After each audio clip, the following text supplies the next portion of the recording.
Hey everyone, I'm meteorologist Kyle Hansen here. We got Chief Meteorologist Mike Clay with me. We're going to be starting something new this hurricane season. We're going to be doing a little bit of a tropics talk. It's going to be a weekly concept.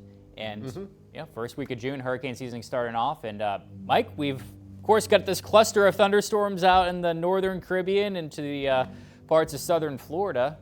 Something that we start watching this time of year. I'm honored to be your first guest too. It's nice to have you here. So the premiere. Yeah, so we got these. There it is. We have these storms out here. You can see we actually have a little bit of a circulation here in the eastern Gulf, and all these storms are on the eastern side. So far, this is looking fairly non-tropical, and it's likely to stay that way. The circulation in the Gulf is in the upper atmosphere, so it's cold air aloft.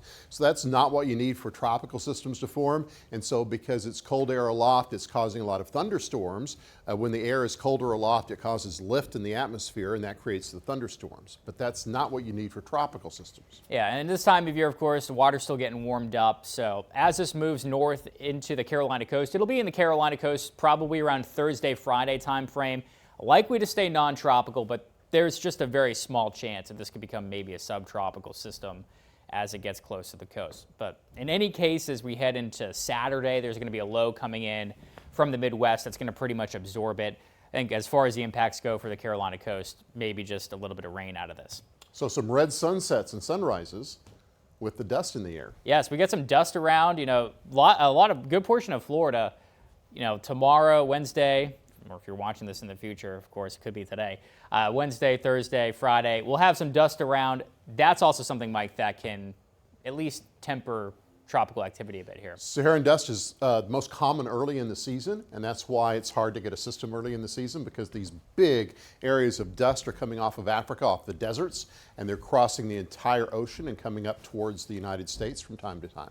Yeah, we got another plume that's coming in next week across the Atlantic as well, which should keep the chances for development down, even heading into next week. This is one of those extended outlooks. This is with the Climate Prediction Center.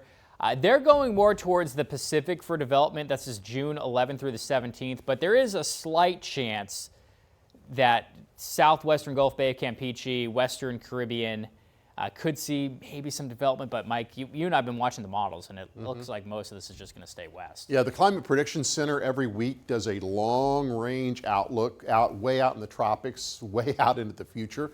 And we kind of look at that because it seemed, last year it really seemed to help us a little bit. Yeah. To pick out an area that might be developing. And so this is the area they have highlighted right now. But, systems in the Pacific, they don't affect us at all. Actually, the first one in the Pacific brought rain to Arizona yesterday. In the desert. Yeah, Southwest can see some impacts from it, but for here in Florida, not too concerned, usually with these Eastern Pacific systems. And by the way, they get going typically earlier in the season, so it's not too uncommon to see them a little bit more active in June. All right. Now, this has been the big thing.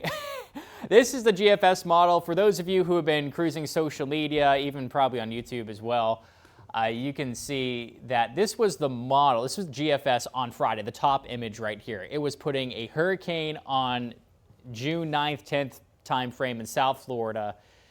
And I wanted to show this because this is just showing you how much you cannot trust the GFS model in particular going very far out. So this was the model last Friday. This was, I believe, May 30th.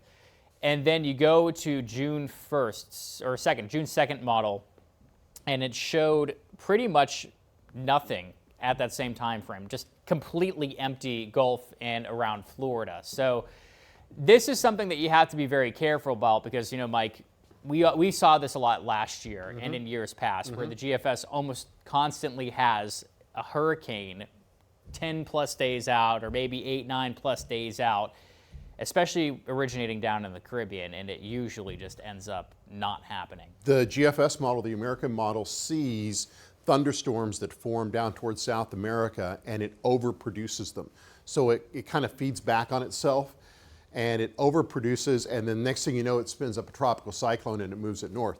Someone once said if Florida had been hit by every hurricane, the GFS had suggested Florida would be uninhabitable because we've been hit by probably a dozen Category 5s if the GFS was correct. And another meteorologist once told me, and this brings up a good point because you see all this stuff on social media.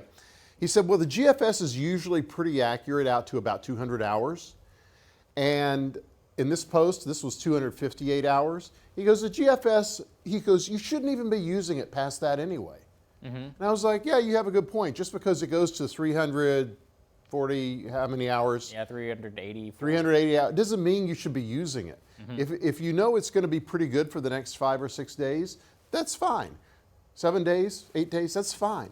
But you shouldn't be looking out 340 hours on something that's developing in the tropics. However, folks with social media that are making money off this stuff, they love to put that thumbnail on there and say, here it comes, folks.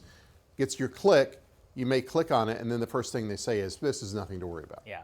Usually it's, for the signal that far out, it's wrong like 96% of the time, but eventually if it keeps putting it out, there might be one or two all season that ends up actually being right. So again, the bottom line here from this is don't take stock in any of those long-range forecasts, especially when there's no support from either the European model or the Canadian model. The German model, the Icon, all no support. And we always like to say, if there's something to worry about, we'll be talking about it. Yes, so make sure to get your information from a trusted source. I appreciate you all for watching our first installment of this video. We'll keep you updated all hurricane season long.